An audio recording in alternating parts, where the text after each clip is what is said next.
Uh, Hello, everybody. Welcome to the Chapter 1 lecture for Lifespan Growth and Development. I'm just going to go through this PowerPoint like I would have if we were meeting face-to-face for the first time. So there's a little bit of information from the syllabus. Just bear with me because some of this doesn't apply anymore, so I'm going to be skipping through slides a little bit to kind of get to the main information, because this also is not going to be a 2-hour long lecture like we would have had face-to-face. I'm going to make them as short as I can to hold your attention and really get the important stuff across. So just know that you will be responsible for keeping up with the reading of the textbook and completing the assignments and any other materials that I send you to look over or watch, anything like that. So what we're going to do, I'll do my quick introduction. Your introductions are on that discussion board. I'll quickly go over some aspects of the syllabus and the course requirements, talk about your grades, and then the chapter 1 lecture.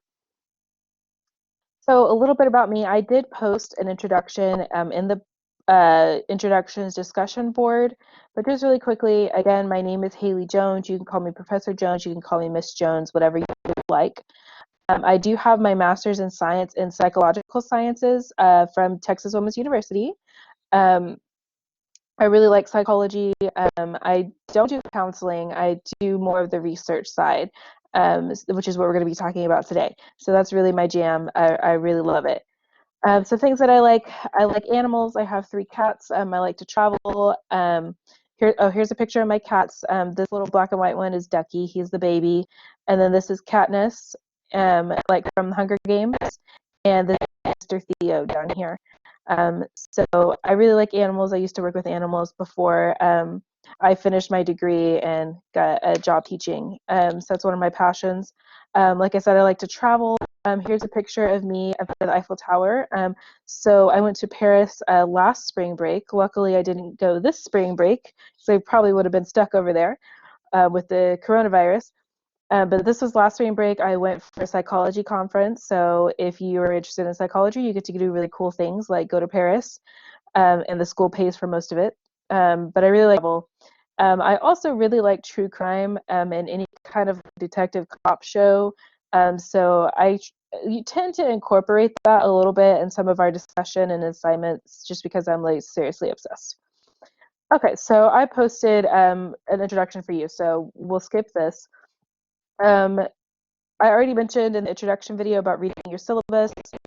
I gave you the textbook information. Remember, you can get that for free online now.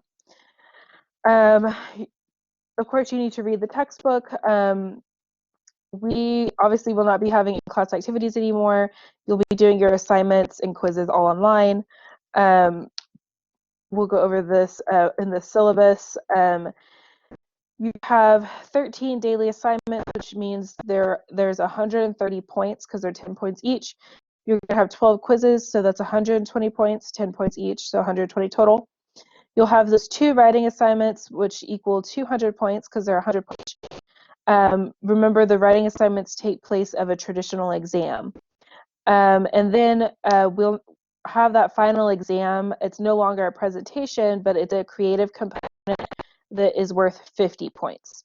So those are all of the things you'll be doing in this class and how many points total each amounts to. So you have a total of 500 points for this class. If you look here, you can see how many points you need to get an A, B, C, D, or F. So you can keep track of that and see how many points you need to get the grade that you would like. Okay, so we're going to move on to lecture now. So this quote says that lifespan development is a field of study that examines patterns of growth, change, and stability in behavior that occur throughout the entire lifespan. So it's really what we're learning in the course. We're looking at how we as humans grow in many different areas from the womb to the grave, essentially. So there's a lot of different areas we're going to be looking at and seeing how different things affect us. So usually I do this activity in person, but if you just think about it, this quote says, every person is like every other person. Every person is like some other person. and every person is like no other person. So just think about that for a second and think about what that means. So think of a way that every person is like every other person. So one thing might be that every person, we all have hair, we all have fingernails, we all have to eat, we all have to drink water. So there are certain things that everybody has, that everybody does. Now think about how every person is like a person. So some ways that we are like some other. If you think about how you're similar to your parents or your siblings, we share DNA with our family. We don't share DNA with other people like friends. So we have things in common with our family, like our facial structure, the color of our skin, maybe like the specific skin tone. Our personalities might be similar to our siblings, but similar to strangers. So although there are some aspects where, as humans, we are all very similar, things that we only have in common with certain people. And then lastly, every person is like no other person. So think about that one for a second. How are you as an individual like no one else? So an easy way to go here is just your personality, your likes, your dreams, your wants and desires. We all think that we are individual, especially in our culture here in the US. So there are ways that we are different from everyone else. Um, So this is essentially what we are talking about in this class, is how we as humans are alike, but also looking at those individual differences. So things like giving birth. No matter what culture you look, no matter what country, um, everyone gives birth on the same steps, essentially, for the most part, essentially. Um, so that's a way that everyone is like everyone else. But whenever we get to that section talking about birth, you'll see that there are cultural differences in time surrounding the prenatal period, customs when it comes to giving birth and what happens after birth. So that would be how people are like some other people. And then, of course, you're going to have each individual is going to be different from those even in their same culture. So those are discussions we're going to have throughout this course. Okay, so we're going to start by talking about the different areas of study in lifespan development. These are going to show up in every lecture, pretty much every assignment that we talk about. So this is really important to pay attention to.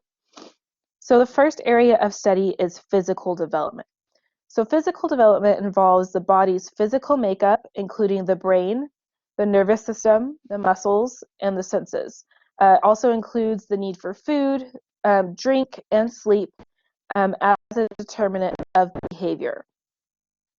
So if you were a developmental psychologist interested in studying physical development, you might study things like how malnutrition affects children. So what kind of effects does not eating properly have on children's growth? You might study DNA, you might study genetics, you might study height and weight. All those different things fall under physical development. We then have cognitive development. So this involves the ways that growth and change in learning, memory, problem-solving, intelligence influence a person's behavior. So if you were a cognitive developmental psychologist, you might study things like how do we measure intelligence? How do our problem-solving skills change over time? You might measure memory. Are children's memories better or worse than adults' memories? So there's a lot of different ways you can go with all of these, but those are examples of cognitive development. We then have personality development, which involves the ways that the enduring characteristics that differentiate one person from another change over the lifespan. So this is just straightforward talking about personality. So we'll look at how your personality has impacts on your life course. And then lastly, we have social development. So this is looking at the way in which individuals' interactions with others and their social relationships grow, change, and remain stable over the course of life.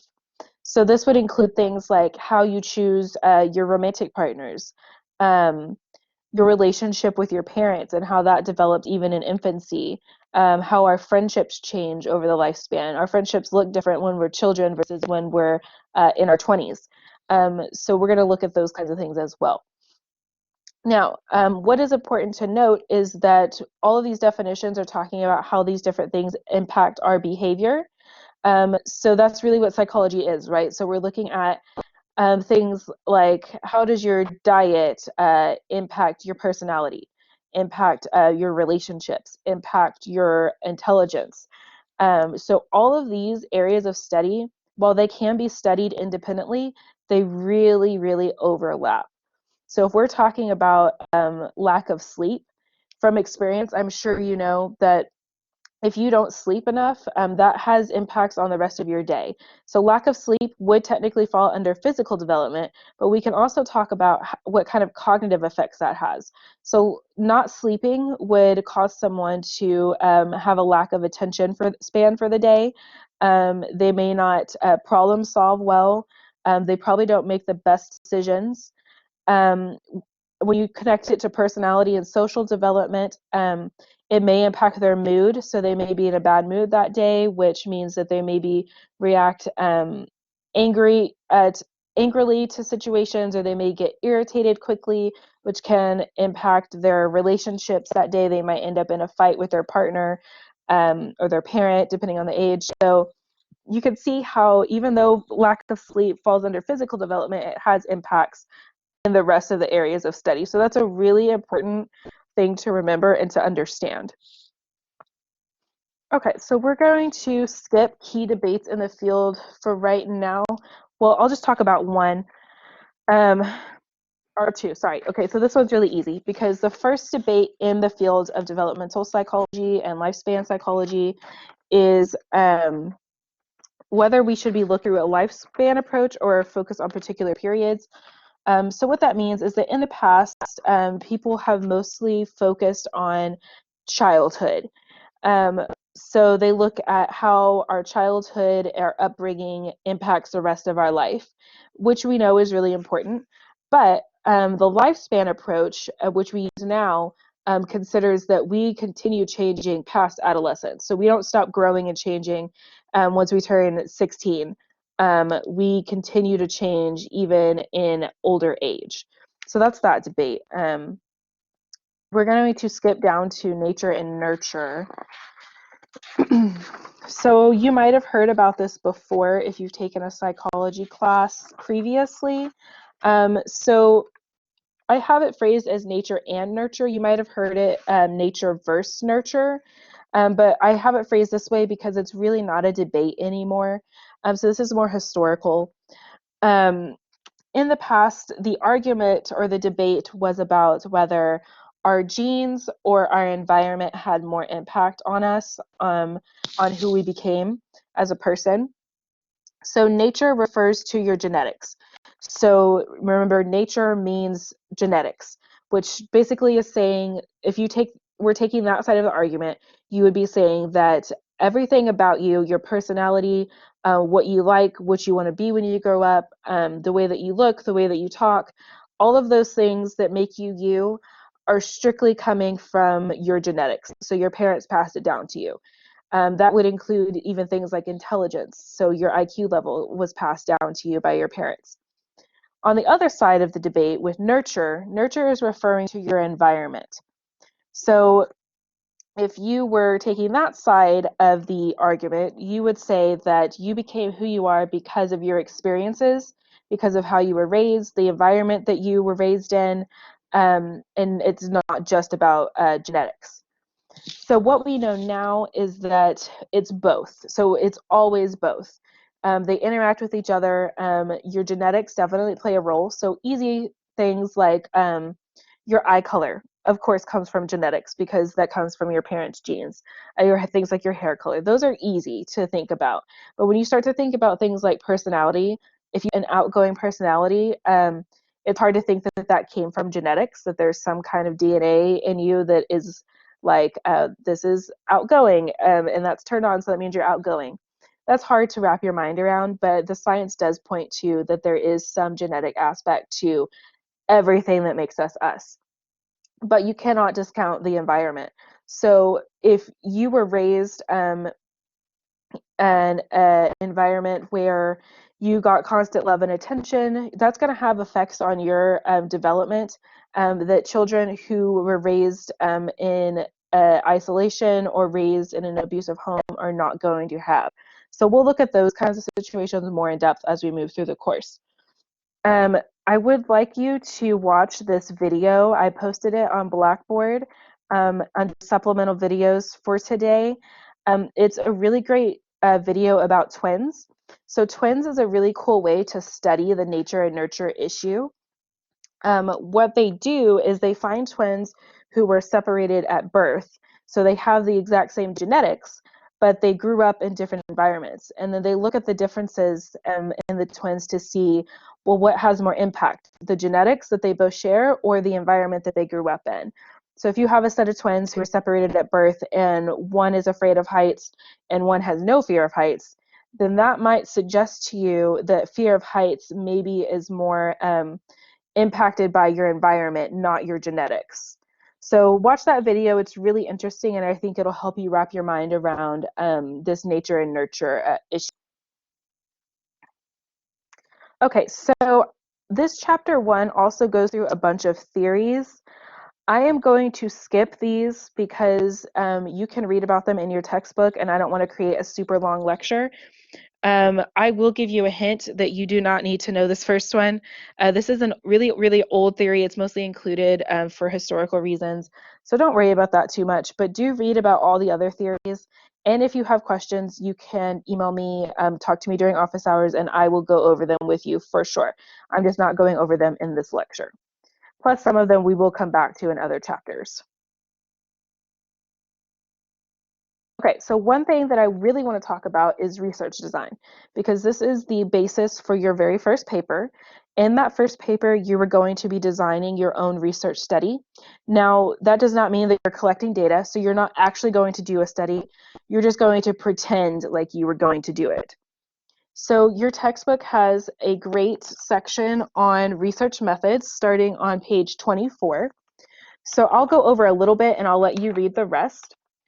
I'll also have a research methods assignment that is going to help you kind of get in the zone for this. So step 1 for designing a research study is you have to form a hypothesis. So for this assignment, you get to choose any topic you want from chapters, I believe it's 1 through 5. So that includes things like prenatal development, birth, genetics, physical growth. There's stuff about exercise and stress, and also cognitive development. So look through those chapters and find something that grabs your attention. Now, there is a lot of research listed in your textbook, so you can't just take someone else's study and pretend like it's yours. So you do need to create something new. Now, don't worry too much about if it makes sense or not, if it would actually, be a psychology study, because I know obviously you guys are not psychologists. It just needs to be logical. So for this pretend study I'm going to talk you through, we're going to talk about sleep again. So the first thing you would need to do after you figure out what topic you're interested in is you're going to form a hypothesis. So if you remember from science and the scientific method, you've probably heard hypothesis before. So a hypothesis is just a prediction about what you think is going to happen in your study. So if I'm interested in sleep deprivation, so let's say I want to study what kind of cognitive effects sleep deprivation has on children. So that's my area, that's my interest, and my question. So my hypothesis might be something like, you always want to start it, I predict that, and then fill in the rest of the sentence. So I predict that children who get less than 5 hours of sleep at night will have severe attention deficits the following day. So that's my hypothesis. So remember, an easy way to start your hypothesis is to always start the sentence, I predict that, and then fill in the blank. Okay, so once you have that part down, you're going to choose a research strategy. Now, this is in your book. There's two options. So you can do a correlation study or you can do an experiment study. So I'll go over both of those for you. So with a correlation, you are just trying to find some kind of relationship between two factors. So again, I am looking at how sleep impacts attentional resources in children. So my two factors are sleep and attention. So if I'm doing a correlation, I just want to see if they're related in any way. I cannot say, if I'm doing a correlation, I cannot say that sleep deprivation caused the attentional deficits. And I'll explain that a little more in a second. But I am going to quickly switch to the whiteboard so I can draw for you.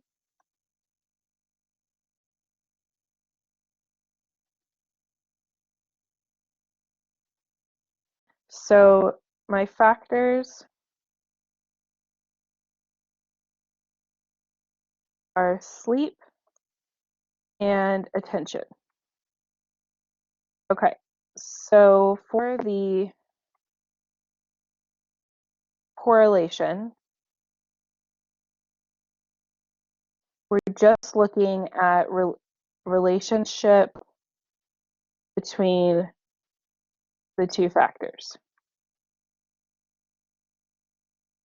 With an experimental study,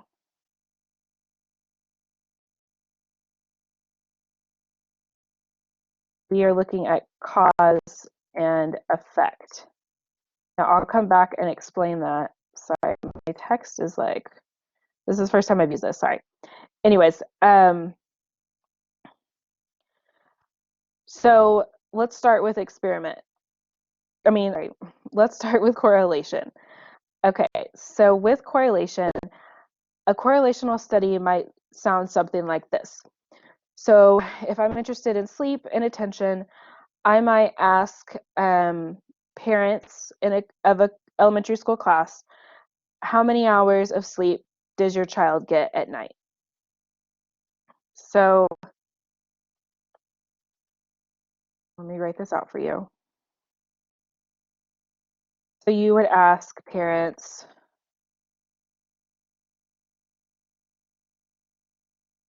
how many hours of sleep did your child get last night? Okay, so that's the first step. So then you have that data. So they might give you answers like, oh, they slept 5 hours. Oh, they slept 4 hours. Oh, they slept 3 hours.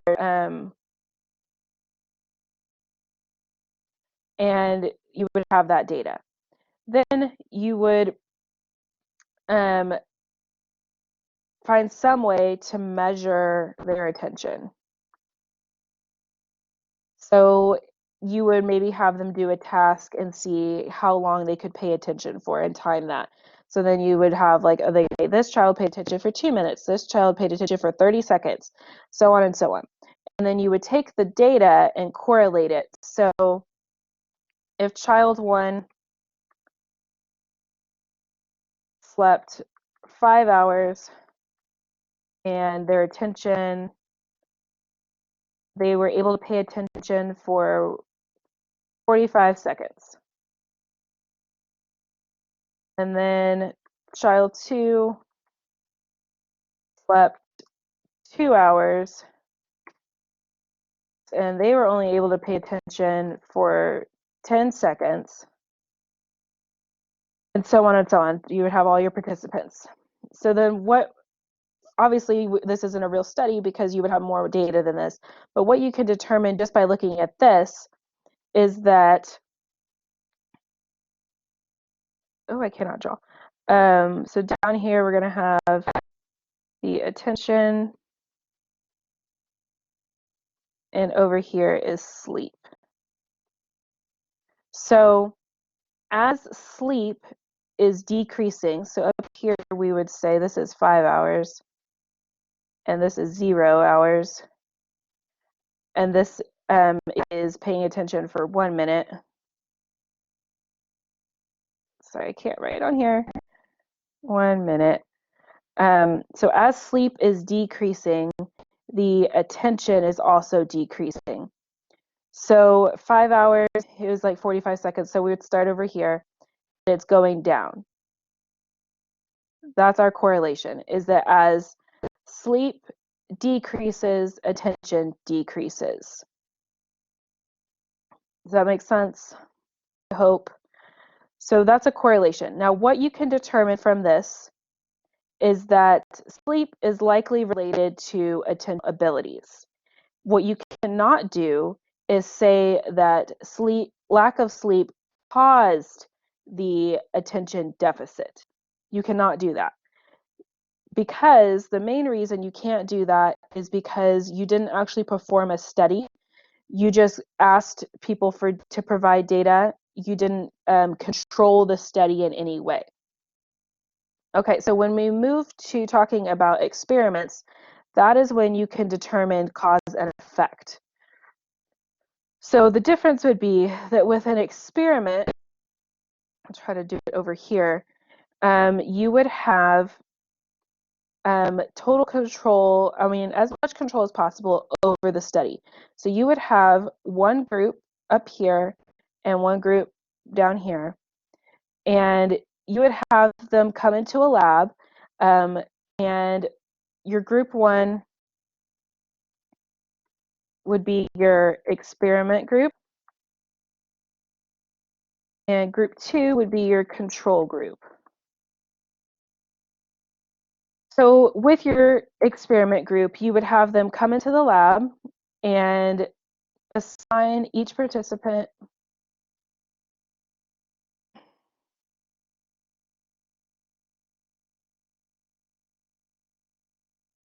to different hours of sleep.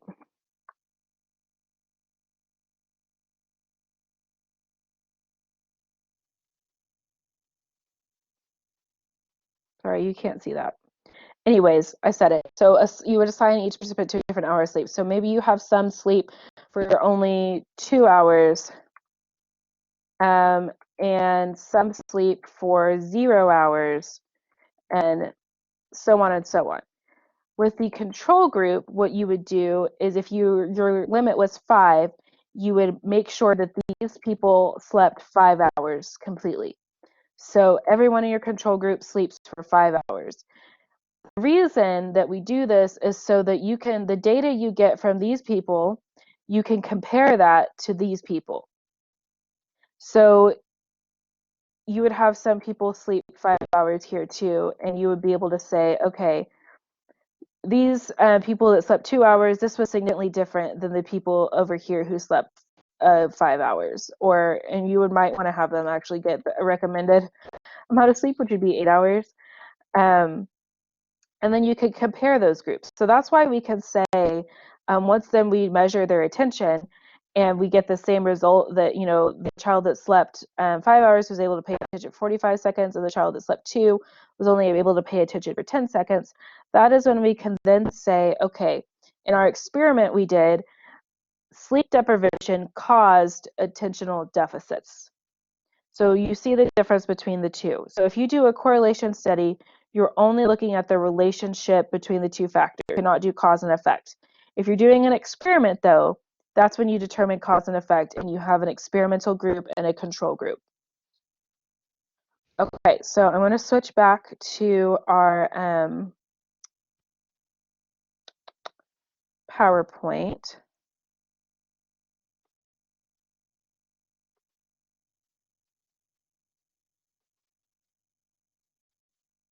One second.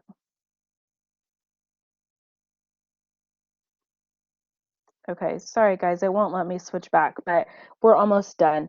So the last step after you have decided what you're going to study, what your hypothesis is, and if your experiment is going to be correlational or experimental, then you would just design the study. So you would tell me who your participants would be. So like in my study, it was with children. So you would tell me, are you studying children? Are you studying adults? And what ages? Because that's very vague. You go through the rest of the rubric for that to know what all you need to include. and you can find all of the information you need in your textbook. Um, Definitely let me know if you have questions about this, because I know this is a lot, especially online. So please reach out for questions ahead of time. Don't wait until the night that the paper is due to ask questions. I will let you know when to send me your topics by. I haven't decided that yet, so I'll let you know when you need to do that to make sure everyone is on the same page and off to a good start. With papers, both papers, I would recommend that you start them early and send them to me, and ask questions, ask for help. If you send it to me early, I can look at it and give you some pointers, give you some tips on things that you might do to improve your grade. Um, Please do not do that the day before the paper is due, the day the paper is due. You need to do that. That's something you need to do early on. But it does help a lot, especially if you're not used to writing. Um, it can help you a lot. So that's just one final note. But that is the end of this lecture. Like I said, let me know if you have any further questions.